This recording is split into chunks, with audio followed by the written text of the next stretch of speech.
अस्सलाम वालेकुम नाज़रीन। आज 25 जून है और आज हमने फैसला ये किया कि वबा वबा का दौर है, तो जो लोगों की परेशानी है, उस पे भी कुछ बात की जाए कि एक तो कोरोना है, फिर उसके बाद जो दीगर परेशानियाँ हैं उसके ऊपर कुछ बात करें। तो प्रोग्राम शुरू करने से पहले, अपना इंट्रो देने से पहले जितने भी लोग मुझे सुन रहे हैं वो कमेंट सेक्शन में आकर जो कमेंट करना चाहें, सिवाय इसके कि लोगों को बुरी ज़बान इस्तेमाल करने के बजाय मुहज़्ज़ब अल्फाज में जो भी बात करना चाहें वो कमेंट सेक्शन में आकर कर सकते हैं। उनकी बात हम कोशिश करेंगे कि हम स्क्रीन पर भी दें और साथ ही कोशिश ये करेंगे कि आला हुकाम तक जहाँ तक भी बात आपकी पहुँची जा सकती है, वहाँ तक पहुँचाई जाए। बहरहाल दुनिया भर में कोरोना की वबा फैली हुई है। इस वबा के पेश नज़र जितनी भी हुकूमतें हैं वो तमाम अपने अवाम को या तो लॉकडाउन की तरगीब दे रही हैं, घरों में रहने की तरगीब दे रही हैं और साथ ही तमाम ही हुकूमतों की कोशिश ये है कि लोगों को घरों के अंदर वो तमाम सहूलियात प्रोवाइड की जाएँ जिसकी जो बुनियादी सहूलियात कहलाती हैं। मगर हमारे यहाँ मामला थोड़ा-सा डिफरेंट है। लॉकडाउन हुआ, लॉकडाउन है, अभी भी स्मार्ट किस्म का लॉकडाउन है ये। लेकिन बहरहाल ज़ोर इसी बात पे दिया जा रहा है कि बिला वजह घर से ना निकलें। हम भी अपने प्रोग्राम में मुसलसल यही कहते रहे हैं कि बाहर ना निकलें बिला वजह। लेकिन कोरोना की वबा के साथ जब बिजली की फराहमी नहीं होगी, तो आवाम कैसे अपने घरों में रहेंगे? वज़ीर-ए-आज़म साहब अक्सर गरीब आदमी की बात करते हैं, तो वो गरीब आदमी जो 2 कमरे के मकान में रहता है, अगर उसके पास बिजली भी नहीं होगी, तो वो अपने घर के अंदर इस गर्मी में किस तरह रह सकेगा? गरीब आदमी की ज़िंदगी लिटरली इस वक़्त एक अज़ाब की सी कैफ़ियत में गुज़र रही है। बल्कि अगर मैं ये कहूँ कि गरीब आदमी ही नहीं, अब तो शायद हर शहरी इस मुल्क में रहने वाला हर शहरी, क्योंकि लोड शेडिंग सिर्फ़ कराची में नहीं हो रही, लोड शेडिंग मुल्क के मुख्तलिफ इलाकों में हो रही है और तकरीबन पूरे मुल्क में ही हो रही है। तो हर शहरी ही एक अज़ाब में मुब्तला है शायद। बिजली की अदम फराहमी हो या ओवर बिलिंग हो, मतलब बिजली आ नहीं रही, बिल आ रहे हैं और वो भी बहुत बड़े-बड़े आ रहे हैं। तो ये एक स्टाइल बन गया है, एक वतीरा बन गया है। तो लेकिन इसमें अफ़सोस की बात जो मुझे महसूस हुई बीइंग अ जर्नलिस्ट, मुझे भी ये महसूस हुई कि मेन स्ट्रीम मीडिया इस हवाले से वो किरदार अदा नहीं कर रहा, जो इसको करना चाहिए। शायद इश्तिहारात आड़े आ जाते हैं। के इलेक्ट्रिक क्या करती है, रात गए मेंटेनेंस के नाम पर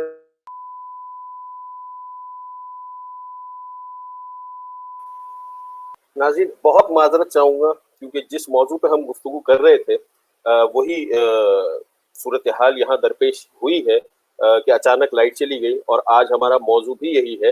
तो इसके ऊपर मैं चाहूँगा कि राना साहब हमारे साथ होंगे जब, तो फिर हम उनसे जो है ये कहेंगे कि वो हमारे साथ जॉइन करें और इस सूरत-ए-हाल को किसी मुहावरे के ज़रिए हमें आगाह करें, हमें ये बताएँ कि क्या सूरत-ए-हाल बनती है। क्योंकि अब इसको आपने देख ही लिया। राना साहब आप आ जाएँ हमारे साथ, लाइन पे आ जाएँ तो फिर हम प्रोग्राम शुरू करते हैं। हमने जनरेटर चला लिया है। मैं आ गया। तो राना साहब ने हमें जॉइन कर लिया है। तो गुफ्तगू हम कर रहे थे कि इलेक्ट्रिक पे सारा टेम्पो टूट जाता है, सब कुछ ही हो जाता है, मतलब क्या कह सकते हैं कि अब रात गए, अब अगर मैं इस वक़्त फ़ोन करूँगा तो ये कहा जाएगा कि जी मेंटेनेंस के नाम पर इन्होंने बिजली की फराहमी रोकी है, कभी फर्नेस ऑयल का बहाना कि वो नहीं है, कभी कोई बहाना, कभी कोई ना, लेकिन बिल माशाल्लाह बहुत बड़े-बड़े। और इलेक्ट्रिक की इस सर्विस से शायद नहीं बल्कि यकीनन इस शहर का कोई इलाका भी महफूज नहीं है।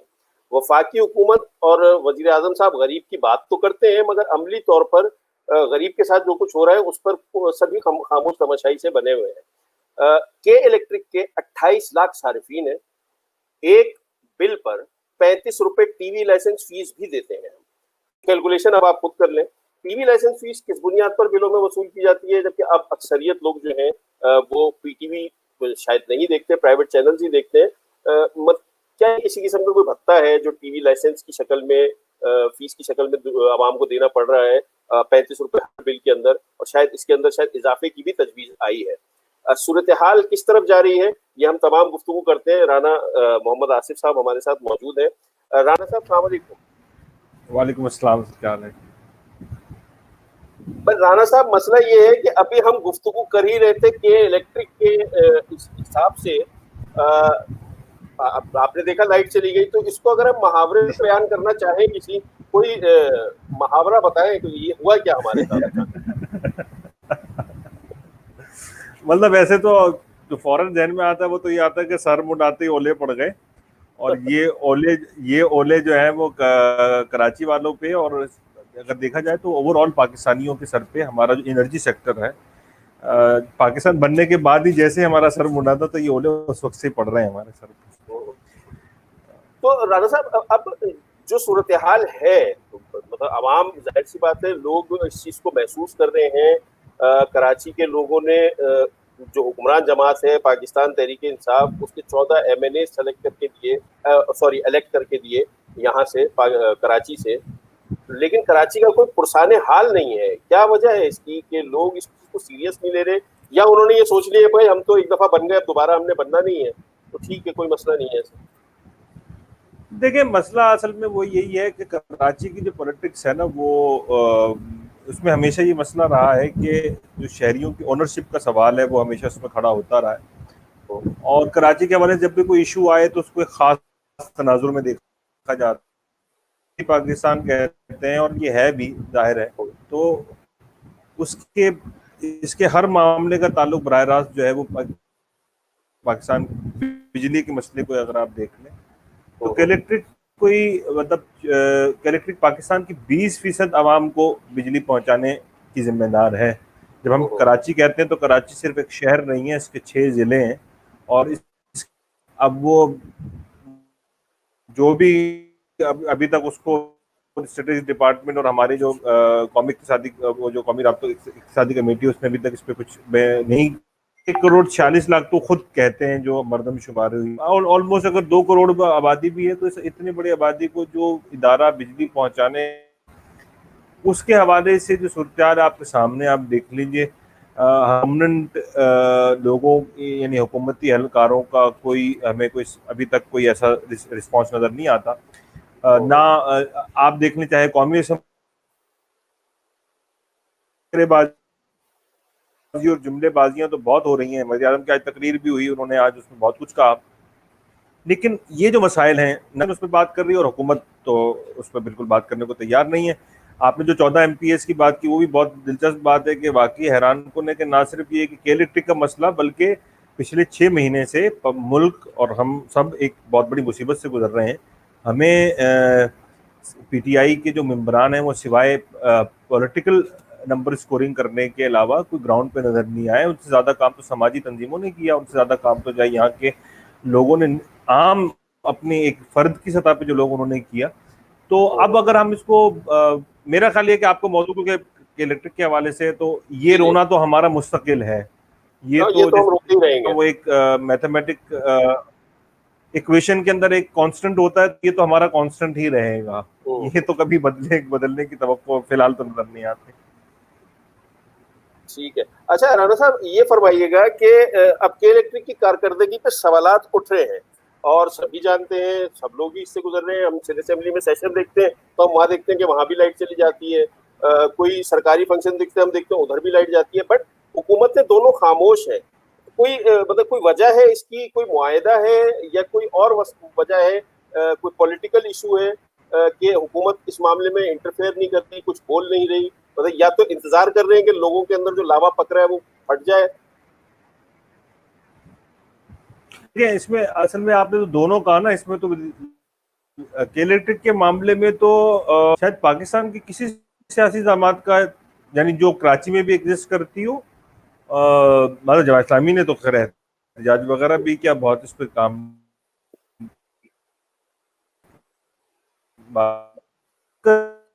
करने वाली, तो किसी जमात का दामन जो है वो इस मामले में साफ नहीं है।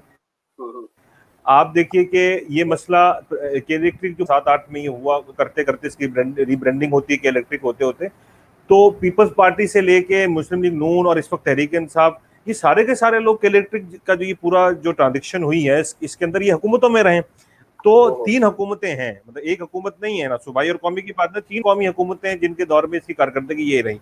और दिलचस्प बात यह है कि अब आपको पता है कि हमारे मीडिया में हम दोनों अपने जिस प्रोफेशन से ताल्लुक रखते हैं, हमारा मसला ये कि हम पसपर्दा चीज़ों को जानने की, और आवाम भी या जो हमारा रीडर या जो भी हमारा लिसनर है वो हमसे तवक्को करता है। लेकिन सवाल ये कि जो चीजें मतलब के इलेक्ट्रिक की कारकर्दगी बहुत कंसिस्टेंसी के साथ, बहुत मुस्तकिल मिजाजी के साथ खराब है। कहने को तो ये कंपनी 1913 में बनी थी, जब कराची इलेक्ट्रिक सप्लाई कॉर्पोरेशन बनी 1913 में कंपनी बनी, फिर पाकिस्तान बनने के बाद ये इसको इस पूरे शहर की बिजली की, और इसका आपको पता है कि ये कराची के ऊपर, इस कराची की बिजली के ऊपर इस इदारे की मोनोपोली है, यानी ये इसको एक इसकी एक वर्टिकल एक इस्तेलाह होती है, यानी जनरेशन, डिस्ट्रीब्यूशन, इस सब इसके अलावा आज जो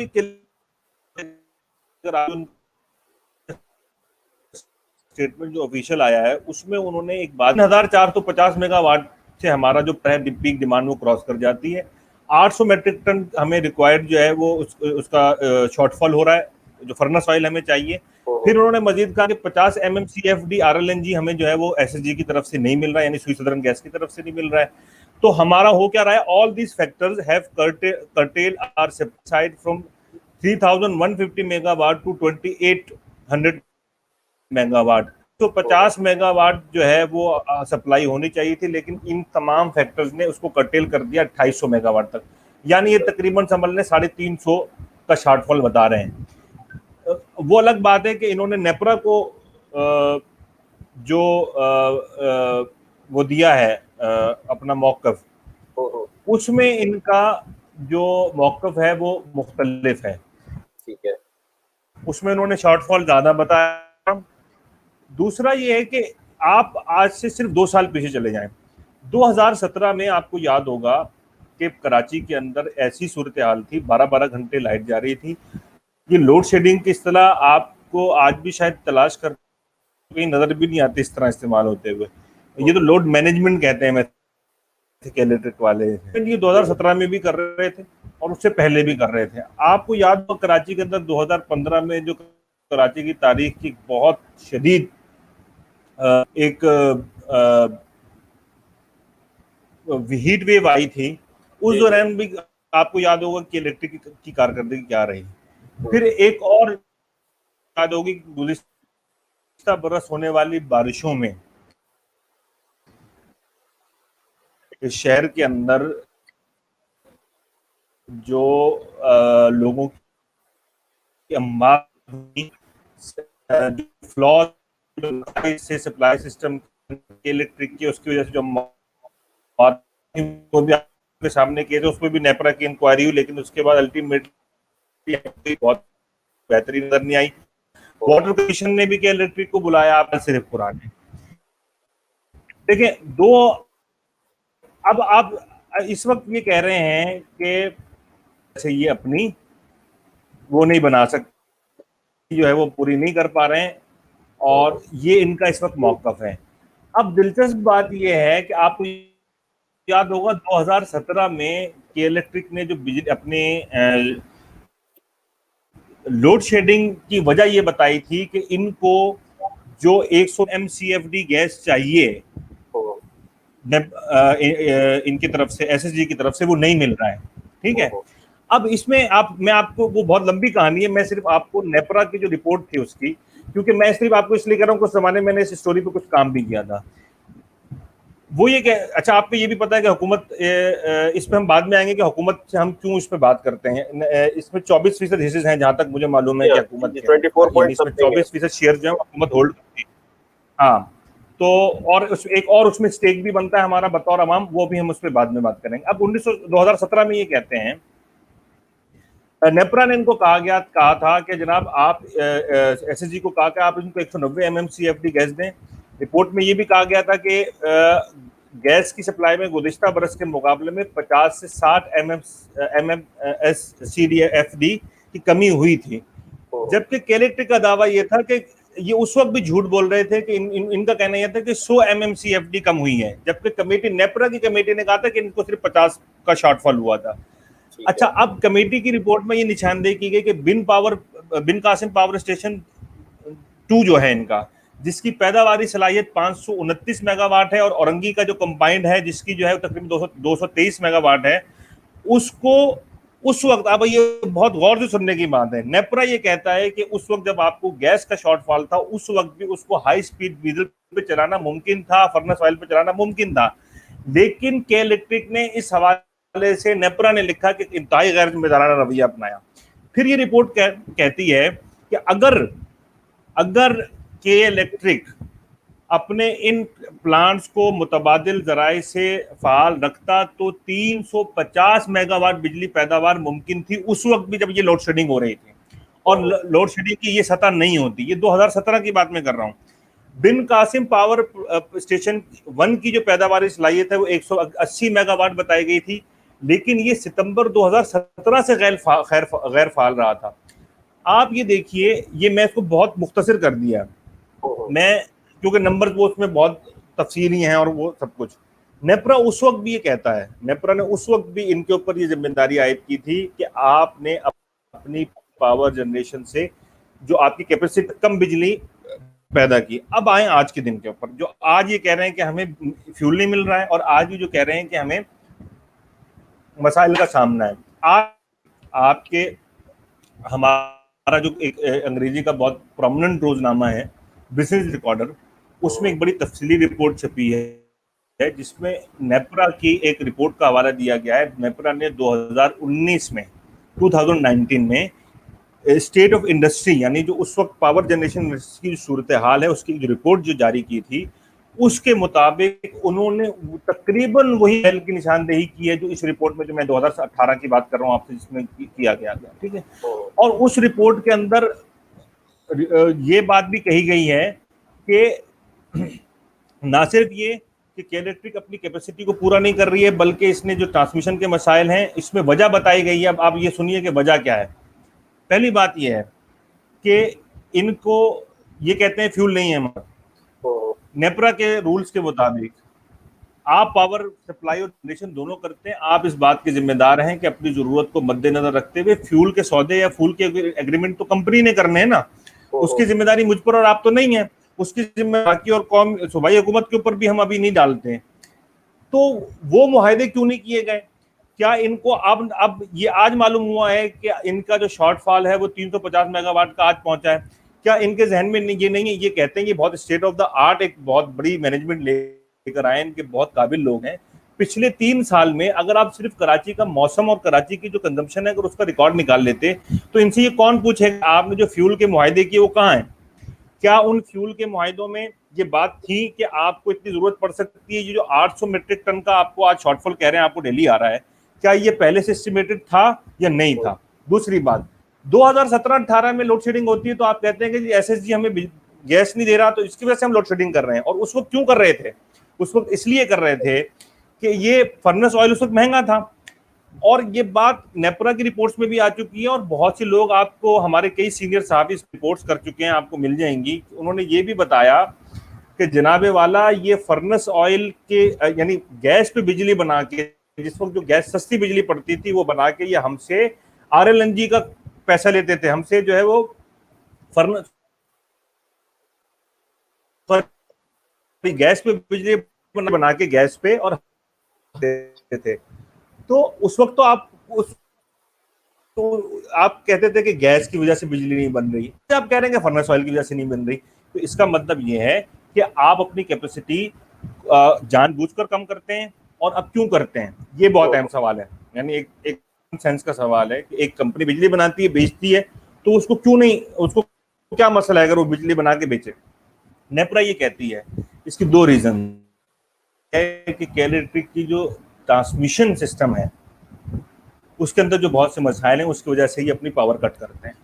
ट्रांसमिशन सिस्टम की अपडेटिंग इन्होंने कई मरतबा कमिट की है, ये कई मरतबा कमिट कर चुके हैं। इनकी प्राइवेटाइजेशन जब हुई थी पहली थर्ड पार्टी से लेके आज तक की कमिट करते रहे बार बार। ये बात वाटर कमीशन में भी आई थी, ये बात नेपरा की जो बारिशों वाली तहकीक जो रिपोर्ट वो हुई थी इंक्वायरी उसमें भी आई थी।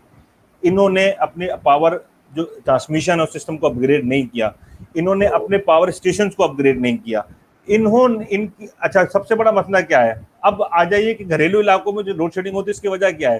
क्योंकि जो छोटा सारिफ है उसको बिजली देना इनको घाटे का सौदा लगता है। ये बहुत सादा सी बात है, क्योंकि इनको छोटे सारिफ के ऊपर बहुत सी सब्सिडीज नहीं मिलती हैं, इनको बहुत सी हुकूमत की तरफ से जो जो दिए जाते हैं पैकेजेस वगैरह, उसकी वजह से वो इनसे फायदा नहीं उठा सकते, इनको उसको सस्ती बिजली देनी पड़ती है। वही बिजली जब ये कमर्शियल यूजर को या इंडस्ट्रियल यूजर को देते हैं तो उनको ज्यादा पैसे मिलते हैं। तो इसलिए जब भी शॉर्टफॉल आता है तो छुरी किसके ऊपर गिरती है? छोटे सारिफ के ऊपर गिरती है, जिसका जो आम आदमी पर गिरती है। और नेपरा ने अब भी 2019 की जो मैंने आपको जिस रिपोर्ट को कोट किया उसमें भी यही कहा है कि आपका ये जवाब काबिल कबूल नहीं है कि आपको ईंधन नहीं मिल रहा, क्योंकि ईंधन की बर्वक्त प्रोक्योरमेंट, उसकी बर्वक्त खरीदारी ये आपकी जिम्मेदारी है, ये हमारी जिम्मेदारी नहीं है। तो ये सिचुएशन 2017 से लेकर आज तक वैसी की वैसी है, इसमें कोई तब्दीली नहीं आई है। और इसमें माजरत के साथ पाकिस्तान का जो पावर जनरेशन का, जो पावर डिस्ट्रीब्यूशन का जो टोटल रिजीम है, वही इतना फ्लॉड है कि उसमें, और वो बहुत ज्यादा खराब है। अभी तो पाकिस्तान के जो दीगर डिस्कोज हैं, यानी जो दीगर डिस्ट्रीब्यूशन कंपनीज हैं, उनके जब खाते खुलना अगर शुरू हुए इस आवाम के सामने कभी, तो उनको पता चले कि इस पावर सेक्टर के नाम पे, आप चीनी का कर्टेल आपने देख लिया क्या करता है बाकी मुल्क के साथ, आपने आटे का कर्टेल देख लिया क्या करता है, आपने देख लिया कि पेट्रोल सस्ता होने के बाद आपके साथ ये पेट्रोल वाले क्या करते हैं। लेकिन आप ये अम्मार भाई, हमें अम्मार साहब अंदाजा नहीं है कि ये हमारा पावर जनरेशन का जो सेक्टर है, पूरा जो हमारी पावर जो रिजीम है वो हमारे साथ क्या करती है। हमें हमारे खजाने के ऊपर अरबों अरबों रुपए सालाना का जो डाका डालते हैं, वो ये पावर जनरेशन का सेक्टर डालता है। जाहिर है कि मैं आई am not that much of expert on this thing, लेकिन हमें सिर्फ इतना क्लू मिलता है कि ये जो खामोश हैं, ये खामोश ऐसे ही नहीं। हुकूमत कभी भी किसी मामले पे बिला वजह खामोश नहीं रहती। हम इतना तो सहाफत और इतना तो हम अपनी आम जिंदगी से भी अंदाजा लगा सकते हैं कि सरकार अगर किसी मामले पर खामोश होती है तो उसकी कोई रीजन होती है। तो इसकी बहुत सी रीजन हैं जो वक्त आने पर अनवील होंगे शायद। जिस तरह ये आज रिपोर्ट्स का जो मौसम चला है, शायद कोई आईपीपी की रिपोर्ट भी कभी आए सामने दुनिया में। अच्छा राजा साहब, जो मुआहदा हुआ, जो एग्रीमेंट हुआ जब ये इसको प्राइवेटाइज किया गया, अच्छा प्राइवेटाइज पहले तो बात कर लेते हैं ना। प्राइवेटाइज इसलिए किया जाता है कि परफॉर्मेंस बेहतर हो, प्राइवेट इदारे के पास चला जाए, चीज हो। तो ये तो मामला जो है वो केईएससी का जो जमाना था उससे भी गया गुजरा हो गया। चलो उस वक्त तो हम ये कह सकते थे कि भाई हुकूमत का इदारा है, हुकूमती इदारा है, सरकारी इदारा है, भाई क्या करें, उसकी परफॉर्मेंस ही ऐसी होती है। अब एक प्राइवेट इदारा है और जो इस वबा के दौर में जब पूरी दुनिया में बैठी हुई है, वो आज भी मुनाफा बख्श इदारा है, वो आज भी मुनाफा ले रहा है, वो आज भी बिल भेज रहा है और आज भी बिल वसूल कर रहा है। उसके बावजूद क्यों ये लोगों को फैसिलिटीज नहीं दे पा रहे? क्या वो मुआहदे की कोई शिक ऐसी नहीं है कि जब इनको ये प्राइवेटाइज करके इनको बेचा गया था कि अगर ये नहीं देंगे बिजली, इस तरह सर्विसेज उस तरह नहीं दे पाएंगे, तो हुकूमत इसको वापस ले सकती है? देखिए, उसमें मतलब ये है कि जो I am not privy to that particular agreement, जो कि वो एक एग्रीमेंट है भी नहीं। और आपको पता है कि इसमें एक एग्रीमेंट और भी बीच में हुआ है, जो कि सिंगाई इलेक्ट्रिक से, जो कि डील अभी मैच्योर हुई नहीं हुई, वो भी अभी तक कुछ उसके बारे में वाजे नहीं हो सका। मेन जो रेगुलेटर है वो आपका नेपरा ही है, जाहिर है इस मामले में। और नेपरा ने भी सिवाय के इलेक्ट्रिक के बारे में, जिस तरह आजकल हमारे एक रुझान है ना कि वजीर आला और वजीर आजम जो भी हों, वो आके हमें तबसरे सुनाते हैं कि हालात बहुत ख़राब हैं और ये है और वो है, और आप खुद ही देखें, एहतियात करें, और हम तो जो कर सकते थे कर लिया। नेपरा का भी रवैया यही है। नेपरा ने इलेक्ट्रिक के हवाले से कभी हमें ये वाजे नहीं किया, और अगर किया भी हो तो आप जानते ही हैं कि पाकिस्तान में कितना इस तरह की खबरों को या इस तरह की बातों को आवाम तक पहुंचाने की कोशिश की जाती है। तो बहरहाल, लेकिन ये पाबंद है, इसके अंदर जो बातें हुई, देखें, ये जो पावर सप्लाई का जो शोबा है, ये सिर्फ जो है वो कोई कमर्शियल डील नहीं होते हैं, ये सिर्फ कोई कमर्शियल काम नहीं है पाकिस्तान के अंदर, या जिन ममालिक के अंदर पावर सप्लाई या पावर जनरेशन, पावर डिस्ट्रीब्यूशन, वहाँ आप जिम्मेदार हैं। जो आपका छोटा एग्रीव तबका है, जो पसमानदा लोग हैं, उनको उन तक उस बुनियादी जरूरत को पहुंचाना, इस जिम्मेदारी को भी आपको अदा करना होता है। ये कोई महज ऐसी बात नहीं है कि आप जो सिर्फ जो कुव्वत खरीद रखता है सिर्फ उसको देते हैं। बेसिक यूटिलिटीज के बारे में इस तरह काम नहीं करती कंपनी। तो उस हवाले से कोई चीज़ें यकीनन हैं, उसमें बहुत सी रेगुलेटर बहुत सी चीज़ों पर इनको पाबंद करता है, लेकिन वो पाबंदियां तो हैं, लेकिन उन पाबंदियों और उन शराइत की खिलाफ वर्जी के ऊपर अभी तक कोई कार्रवाई, कोई ऐसी बड़ी कार्रवाई हमें तो नजर नहीं आती। मैंने आपसे गुजारिश की ना कि पिछले 3 साल से एक ही जवाब है, वो फ्यूल कभी गैस हो जाता है, आजकल वो फर्नेस ऑयल है, कल को बजाने क्या हो जाता है। तो फिर इसके अलावा आप यकीन कीजिए कि आप नेपरा की कुछ रिपोर्ट्स पढ़ें कि इलेक्ट्रिक की इंतजामिया ने बाकायदा गलत बयानी की है। इन्होंने बाद जगहों पे इनके ऐसे इन्होंने कहा, यानी मतलब इन्होंने एक जगह कहा कि एक रिपोर्ट के मुताबिक, जहां तक मुझे याद आ रहा है, कि वो हमारे पास कोई गैस नहीं है तो हम इसको चला नहीं सकते, जबकि वो प्लांट जो है वो उस वक्त फर्नेस ऑयल से भी चल सकता था। वो डुअल प्लांट थे, दोहरे प्लांट थे, दोनों फ्यूल पे काम कर सकते थे।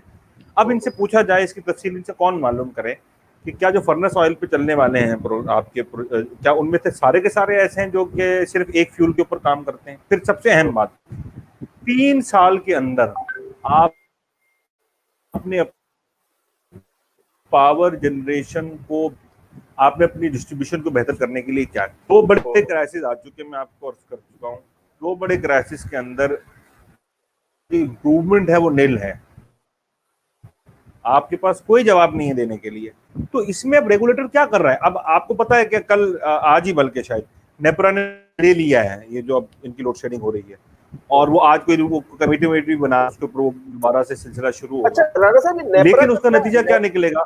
नेपरा का क्या किरदार है? मतलब नेपरा ने नोटिस ले लिया, जैसे पेमरा रेगुलेटर है मीडिया का, उसी तरह नेपरा रेगुलेटर है, ऐसा ही है। अब पेमरा तो बहुत एक्टिव नजर आता है, जरा सा कुछ हो फौरी तौर पे कार्रवाई करके जुर्माना और ये और वो सब कुछ फौरी, मतलब लाइसेंस ही कैंसिल। तो ये उस तरह का एक्टिव हमें नेपरा नजर क्यों नहीं आता? खैर पेमरा भी आपको बहुत पर्टिकुलर केसेस में एक्टिव नजर आता है। मतलब आपने बहुत अच्छी मिसाल दी, मेरे जहन में यही नाम आ रहा था, आपने बहुत अच्छी मिसाल दी। पेमरा की कारकर्दगी के भी जो खास वो है ना कि वो तो एक खास मौके पे आके वो बहुत एक्टिव हो जाएगा, बहुत खास इश्यूज पे आकर वो एक्टिव हो जाएगा। यही मामला जो है वो नेपरा का भी है कि इलेक्ट्रिक के मामले में आके वो सिर्फ हमें तबसरा बताते हैं। और इसमें एक बात अहम जो करने वाली है वो ये कि इसमें हमारा स्टेक क्या है मजीद। ये सारी डिस्ट्रीब्यूशन कंपनियां सब्सिडी लेती हैं हुकूमत से, और वो सब्सिडी हुकूमत अपनी जेब से नहीं देती, वो सब्सिडी कोई और नहीं देता, वो सब्सिडी टैक्सों से जाती है जो कि पाकिस्तान की अवाम देती है। और उसमें तो ये भी नहीं कहा जा सकता कि जो वो टैक्स देने वाले कम हैं, वो जीएसटी, पाकिस्तान की जो विफाक है उसका सबसे बड़ा जो टैक्स कलेक्शन है जिस मद में होती है वो जीएसटी है, उसकी आमदन का सबसे बड़ा हिस्सा है। यानी दो ही तो आमदन है हमारी विफाक की, एक पेट्रोलियम लेवी और एक जीएसटी है। तो जीएसटी तो मैं और आप देते हैं, अब ये आगे कलेक्ट करते नहीं करते ये हमारा दर्द सर नहीं है, जीएसटी तो हर कोई देता है। राणा साहब जो हम बिजली के bill pay TV licence fees देते हैं वो भी वफाक के पास जाती है, वो भी विभाग के पास जाता है। वो उससे हटकर वो तो 3500 ना, वो भी एक बहुत बड़ा अमाउंट है। लेकिन आप इस बिजली के बिल पे भी जीएसटी देते हैं। आपके बिजली का बिल आपके सामने रखा होगा, आप उसमें देखेंगे जो टैक्सेस आप देते हैं। तो ये जो सब्सिडी इनको दी जाती है इन डिस्ट्रीब्यूशन कंपनीज को, वो भी तो हम ही देते हैं, वो भी तो यही अवाम देती है, और इस अवाम ही के ऊपर खर्च करने के लिए दी जाती है। तो रेगुलेटर से सवाल बनता है, सूबाई कौमी हुकूमत से सवाल बनता है, पावर जनरेशन। मैंने सुना है कि शायद असद उमर साहब वगैरह ने भी आज कोई प्लानिंग कमीशन वगैरह आज या कल पे इस पे कोई बहस हुई है कि ये क्या कर रहे हैं क्या नहीं कर रहे हैं, और उन्होंने शायद प्लानिंग मिनिस्ट्री है उसने गालिबन कहा है कि हम आपको नेशनल ग्रिड से कुछ बिजली देंगे, क्योंकि इलेक्ट्रिक ने तो हाथ उठा दिए। उन्होंने कहा कि हमारा जो बिन कासिम 3 है वो जाके कंप्लीट होगा 2021 में, जबकि बिन कासिम 3 की जहां तक मुझे याद पड़ता है, मैंने पढ़ा है, उसकी अभी गवर्नमेंट ऑफ पाकिस्तान से इनको अप्रूवल भी शायद नहीं मिली है या मिलने वाली है, कुछ इस तरह मसला है। तो इनका कहना है कि 2021 तक सूरत-ए-हाल यही होगी, यानी इलेक्ट्रिक का जो मौकफ है, जो कि बाज अखबारों में भी उसकी तफसीलात छपी हैं, मतलब अजाब इसी तरह कटेगा, अजाब की सूरत-ए-हाल यही रहेगी, अजाब में कमी नहीं आएगी। उसके ऊपर जो प्लानिंग मिनिस्ट्री है उसने कुछ इनको कहा भी है कि हम आपको जो है वो दे देते हैं, आपको नेशनल ग्रिड से कुछ बिजली दे सकते हैं, लेकिन उससे भी उनका शॉर्टफॉल पूरा नहीं हो रहा। मसला क्या है?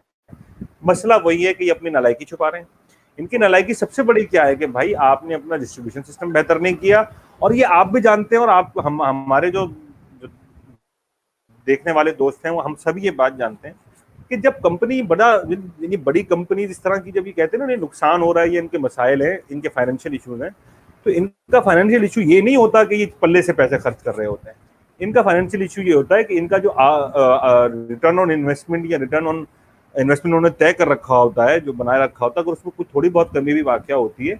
अब मसला ये है कि पब्लिक यूटिलिटी चलाना कोई आसान काम नहीं है, वो कोई ऐसा नफे का कारोबार नहीं है कि आपने जनाब जो है वो एक शॉपिंग मॉल बना लिया, उसकी सारी दुकान किराए पे चढ़ गई तो आपको उससे आमदन हो रही हो। पब्लिक यूटिलिटीज के अंदर एक बड़ा कॉम्प्लेक्स सिस्टम होता है, जो जाहिर है कि हमारी आम आदमी को ना तो उससे दिलचस्पी है। इसमें एक बात और भी हमें ध्यान में रखनी चाहिए, हम के इलेक्ट्रिक को गालियां देते हैं और हम में से बहुत से लोग उसके ऊपर बात भी करते हैं, हमें बिजली जाती है तो हमें गर्मी भी लगती है, सब कुछ होता है। लेकिन दिलचस्प बात यह कि जब वो बिजली आती है, हमारा इंटरनेट ऑन होता है, तो हम ये जानने की कोशिश नहीं करते उस इंटरनेट से कि ये क्या हो रहा है हमारे साथ, हम दोबारा अपनी जिंदगी में मगन हो जाते हैं। तो अवाम को भी कोई बहुत खातिर खा दिलचस्पी नहीं है इस मामले से कि आपकी पावर जनरेशन सेक्टर किस तरह काम करता है। और जाहिर है कि अवाम से जब हम बात करते हैं तो इसमें हर तबके के लोग मौजूद हैं, यानी बहुत पढ़े लिखे लोग मौजूद हैं ऐसे जो इसको समझ सकते हैं। आप हर किसी आदमी से मुतालबा नहीं कर सकते कि वो इस पूरी जो ये इस्तिलाहात का एक गोरख धंधा उसको समझे। तो हम भी अपना रिस्पॉन्स देने, मतलब आप बुरा भला कह लें, आप उनको उनके खिलाफ सख्त अल्फाज इस्तेमाल कर लें, या आप हो जाते हैं, आप अपना गुस्सा निकाल लेते हैं, भड़ास निकाल लेते हैं, लेकिन कहीं ना कहीं हमें सवाल खड़े करने पड़ेंगे। कुछ जो लोग इसके लिए सवाल खड़े कर रहे हैं उनके साथ अपनी आवाज़ मिलानी पड़ेगी और थोड़ा सा सिस्टम के अंदर आकर बात करनी पड़ेगी। राणा साहब, माजरत के साथ मैं आपको एक बात कहूँ, अच्छा 3-4 सवाल आए हुए, वो मैं आपको बता दूं, आप सुन लें, अगर आप जवाब देना चाहें तो दे सकते हैं, ना देना चाहें तो आप जवाब दी दें। एक तो पूछा गया है आपसे कि राणा साहब tell us the inside story, what is the reality. और फिर उसके फौरन बाद ही मतलब जब आपकी तरफ से जवाब नहीं आया कोई, तो फिर उन्होंने पूछा है कि आप अवॉइड क्यों कर रहे हैं सच्चाई बताने से। और फिर तीसरा सवाल आया है उन्हीं साहब का कि जी के इलेक्ट्रिक को कोई कुछ क्यों नहीं कहता, कौन लोग हैं जिनकी वजह से के इलेक्ट्रिक किसी को भी आंसरेबल नहीं है। अच्छा, ये बात इनका जवाब आप देना चाहें तो दीजिएगा। आपने बात की ना कि जो लोग आवाज उठा रहे हैं उनकी आवाज में आवाज मिलाएं। अब हमारे यहाँ आवाज मिलाने का तरीका बड़ा आसान है, हम ट्विटर पे बैठते हैं, और कीबोर्ड जहादी बन के हम कीबोर्ड से भरपूर तरीके से हम उसकी एहतजाज भी करते हैं, लेकिन सिर्फ अपनी स्क्रीन के सामने। बाहर निकलने की तकलीफ हम उठाते नहीं है। और जो लोग आवाज उठा रहे होते हैं फिर उनके साथ भी, क्योंकि हमारे पॉलिटिकल डिफरेंसेस होते हैं, तो फिर हम उनके ऊपर भी कहीं ना कहीं से कोई तनकीद की चीज निकाल लेते हैं। अब आप जो कहना चाहें। बल्कि हम शक करते हैं बाकायदा उसके ऊपर कि भाई ये जो बहुत वो फला तंजीम जो बहुत ज्यादा शोर कर रही है, ये इनका कोई अंदर खाते काम हो जाएगा और ये फिर इनको कुछ ना कुछ मिल जाएगा और ये खामोश हो जाएंगे।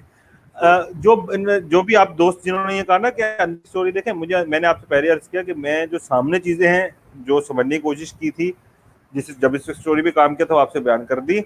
अंदर के अंदाजे क्या सराही हो सकती हैं और उससे कोई फर्क नहीं पड़ता सूरत हाल पे। देखें, यानी अगर आपको पता चल भी जाए कि क्या सूरत हाल थी, आप सबसे बड़ी बात देखें, इस वक्त कोरोना वायरस की सूरत हाल है, इसकी वजह से जो मसाइल हैं मरीजों के, लोगों के, वो हमें एक्सप्लेन करने की जरूरत नहीं है। लेकिन पिछली बारिशों में जो जाने गई थी, आप अंदाजा लगाएं कि 2 महीने तक 3 महीने तक तो इस मामले पे बहस होती रही कि ये गलती किसकी थी, हमारी थी या नहीं थी। ठीक है, इलेक्ट्रिक ने पहले अपनी जिम्मेदारी मानने से इनकार कर दिया था, साफ मना कर दिया था। और मैं आपसे सिर्फ एक छोटी सी बात इशारतन कहना चाहूंगा कि उस वक्त उनकी कुछ फैसला साज लोगों में एक साहब थे जिन्होंने उनको समझाया कि आप अगर ये समझ रहे हैं कि आप बिल्कुल डिनाइल में जाके बच जाएंगे, सिचुएशन से निकल आएंगे, तो ये तरीका ठीक नहीं है। और आप आए, कम फॉरवर्ड और एक्सेप्ट करें जहां जहां गलती है उसको तस्लीम करें कि आपके यहाँ भी डिस्ट्रीब्यूशन में मसाइल हैं। हुआ क्या, कुछ अरसे बाद वो साहब अब फैसला साज जो उनकी उसमें थे बॉडी में के इलेक्ट्रिक के, वो नहीं रहे वहां पे। कहने का मकसद ये है कि अंदर की बातें कोई, मतलब पीछे कौन है, आप यकीन जाने हम भी तो ये फिगर आउट करने की कोशिश कर रहे हैं कि आखिर ऐसा क्या है कि के इलेक्ट्रिक के ऊपर जब हम बात करते हैं तो ना सूबाई हुकूमत कुछ कहती है। पिछले साल भी आपको याद होगा, हेलो, पिछले साल भी हुआ ये था कि जब SSDC के साथ इनका मामला चला था, तो उस वक्त भी इनके साथ मसले सुई सदरन गैस के साथ जो मसाइल इनके हुए थे, उस वक्त सिर्फ कमिश्नर ने खत लिखा था, वजीर आला भी उसमें कूद पड़े थे, इनको समझाने बुझाने की कोशिश की थी। उस वक्त तो इन्होंने मसालियत करवाने की कोशिश की, लेकिन आफ्टर दैट हमें के इलेक्ट्रिक के ऊपर ये बात करते हुए क्यों नजर नहीं आते। अब ये ऐसा सवाल है जिसको हम भी फिगर आउट करने की कोशिश कर रहे हैं। मैं आज तक इसको फिगर आउट नहीं कर सका कि आखिर इसकी क्या रीजन हो सकती है। और जब मैं आपसे ये बात कह रहा हूँ तो इस वक्त मुझे भी जो है वो कैरेक्टर ही जानिब से जो उनका मैसेज है कि जी due to fuel supply interruption हो सकती है इतने से बजे से इतने बजे तक। तो I am just we are just trying to understand this. Hello, I think Ammar जो है शायद वो डिस्कनेक्ट हो गए सेशन से। अच्छा अच्छा, ओके ओके। अब अम्मार ने जैसा बताया कि उनका वही लाइट का इशू है और जिसकी वजह से वो जनरेटर वगैरह का इंतजाम करने की कोशिश कर रहे हैं और वो इस सेशन में शरीक नहीं है। मैं ख्याल जितने मैं इस पर बात, मेरे पास जो सब्सटेंस था कुछ कहने के लिए और मैं तकरीबन उस पर बात कर चुका हूँ। और यहाँ कई दोस्तों ने जो सवालात किए हैं, ज़्यादातर लोगों का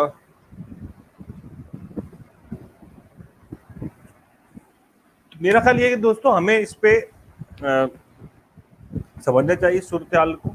और इलेक्ट्रिक के हवाले से और जो मसाइल हमारे सामने हैं, इन हालात में भी अगर आप देखें तो इस वक्त जिस वक्त पाकिस्तान के अंदर और दुनिया भर एक इतनी बड़ी वबा से गुजर रही है और शहर के अंदर हुकूमत हमें कहती है कि जी जो पब्लिक हेल्थ फैसिलिटीज़ हैं उनके ऊपर दबाव ना आए, इसलिए आप सेल्फ आइसोलेशन में रहें, घरों तक महदूद रहें।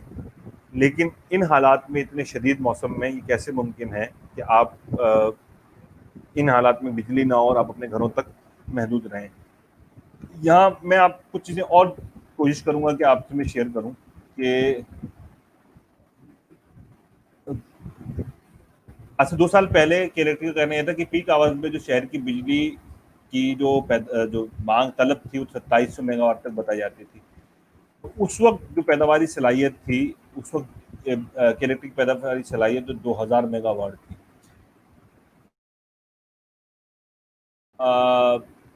जबकि उस वक्त सिर्फ ये 1150 यानी सिर्फ 1150 बिजली पैदा कर रहे थे। नेशनल ग्रिड से इनको 650 मिल रहे थे और आईपीपी से इनको 400 मेगावाट बिजली मिल रही थी। इस तरह इनकी जो मजमूई सलाहियत उस वक्त बनती थी वो 2900 से 3000 मेगावाट बनती थी, लेकिन अमलन 700 मेगावाट का शॉर्टफॉल उस वक्त ये बताते थे, आज से 2 साल पहले तक। और इनके कई यूनिट्स बंद रहते थे, कोयले की बिजली नहीं बना रहे थे। तो इनके पास ये आज तक ना तो कोई बहुत वाज़ेह जवाब देख सकें और इनके आप कॉल सेंटर्स पे इन्होंने एक अच्छा काम किया शायद सिर्फ किसी हद तक, जो इस पूरे अरसे में इन्होंने एक अच्छा कॉल सेंटर डेवलप कर लिया जो सिर्फ आपको एक अच्छी तसल्ली दे देता है। उसके अलावा ये इस शहर को बिजली फराहम करने के लिए कोई ऐसा बड़ा काम नहीं कर सके, कोई ऐसी बड़ी तब्दीली नहीं ला सके। दिलचस्प बात ये 2018 में रॉयटर्स के अंदर ये गार्जियन के अंदर एक बहुत दिलचस्प एक फीचर छपा था कि दुनिया के अंदर जो एसी आम हुआ, उस एसी यानी एयर कंडीशनिंग सिस्टम्स को आम करने में न्यूयॉर्क की पावर जनरेशन कंपनीज का बहुत बुनियादी किरदार है। क्योंकि न्यूयॉर्क के अंदर पावर जनरेशन या पावर डिस्ट्रीब्यूशन जो है वो किसी एक कंपनी के पास नहीं है, शायद आज भी वहाँ 10 या 12 से ज़्यादा कंपनीज हैं जो ये काम करती हैं। उन्होंने होम अप्लायंसेस की इंडस्ट्री को बाकायदा सपोर्ट किया, इन्वेस्टमेंट्स की, ताकि लोग ज़्यादा से ज़्यादा बिजली इस्तेमाल करें और इंडस्ट्री का पहिया चले। और उन दोनों की कोशिशों से मिलकर एयर कंडीशनिंग न्यूयॉर्क में आम हुई और अमेरिका के कई इलाकों में आम होते होते आज इस एयर कंडीशनिंग ने हमारा पूरा जो स्ट्रक्चर है, हमारा जो आर्किटेक्चर है, उसको तब्दील कर दिया। एक तरफ वो पावर जनरेशन कंपनीज जो इतनी पावर पैदा कर रही थी, उन्होंने होम अप्लायंसेस को आम करने में अपना किरदार अदा किया, और एक तरफ हमारे सूरत हाल ये है कि हमारे यहाँ एक मिडिल क्लास का आदमी भी कम से कम चीज़ें चलाने की कोशिश करता है, कम से कम अप्लायंसेस इस्तेमाल करने की, आलात इस्तेमाल करने की कोशिश करता है। 3-4 पंखों और चंद बिजली के बल्बों के साथ जो बिल उसको मौसूल होता है वो इतना ज़्यादा है वो उसे अफोर्ड नहीं कर सकता।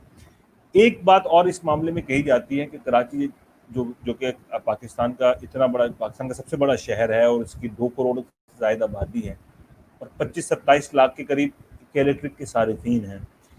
के इलेक्ट्रिक की जो मोनोपोली है इस सिस्टम के ऊपर, यानी ये सिर्फ बिला शिरकत गैर कराची के अंदर अपना बिजली दे रहे हैं और बिजली पैदा कर रहे हैं और हर चीज़ का सिर्फ यही इनके पास ही उसका इख्तियार है। कराची के अंदर अगर मजीद कंपनीज को इंक्लूड किया जाता, मजीद डिस्ट्रीब्यूशन कंपनीज लाई जाती, या हमारा जो पावर डिस्ट्रीब्यूशन और पावर जनरेशन का जो सिस्टम है उसके अंदर कर्टलाइजेशन को तोड़ किया जाता, तो मुमकिन है कि शायद कारकर्दगी बेहतर होती। ये 6 अजला हैं, ये एक शहर है कहने को, लेकिन इसके 6 अजला हैं, 6 डिस्ट्रिक्ट्स हैं और इस कराची की एक डिस्ट्रिक्ट जितनी बड़ी डिस्ट्रिक्ट के लिए अलग अलग कंपनीज मौजूद हैं, लेकिन इतने बड़े शहर के लिए, पाकिस्तान की 20% आबादी के लिए सिर्फ एक कंपनी को इसमें मजीद कंपनीज को मजीद इन्वेस्टर्स को इसमें जगह दी जाए, ताकि ये मोनोपोली जो है, और यही मोनोपोली जिसकी वजह से इलेक्ट्रिक हुकूमत को और आवाम को भी किसी न किसी हद तक ब्लैकमेल करती है।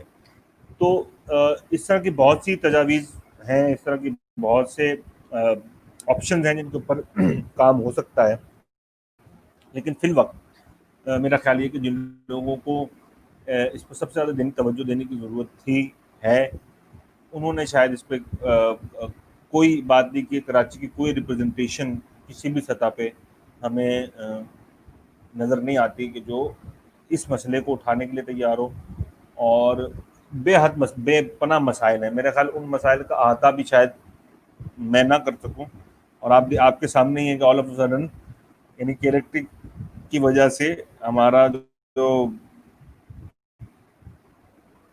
प्रोग्राम का पूरा फॉर्मेट था वो भी डिस्टर्ब हो गया और हमारे मेज़बान जो है वो ऑफलाइन चले गए और मुझे ये प्रोग्राम आपके सामने कंटिन्यू करना पड़ा।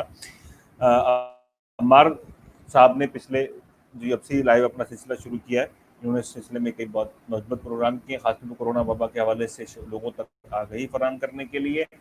कोरोना वबा और उसमें हुकूमती कारकर्दगी और लोगों का जो रिस्पांस है हुकूमती इक़दाम पे, उसके हवाले से बहुत जामे डिस्कशंस की हैं पिछले दिनों में।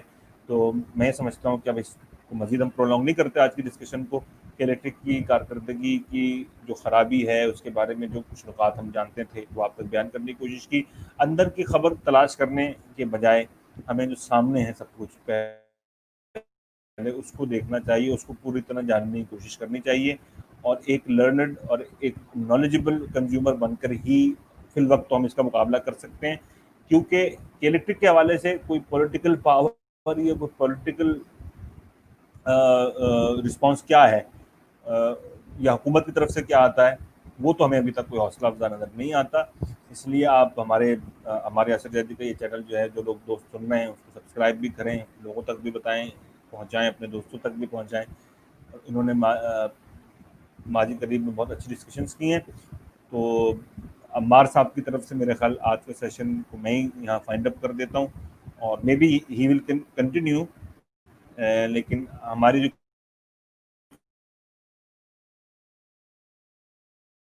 इलेक्ट्रिक आप तक बताने की कोशिश की। अम्मार साहब का भी बहुत शुक्रिया और आप सबका भी बहुत शुक्रिया। इस चैनल को ज़रूर सब्सक्राइब कीजिए और ZTV के प्रोग्राम्स को देखते रहिए। Thank you very much.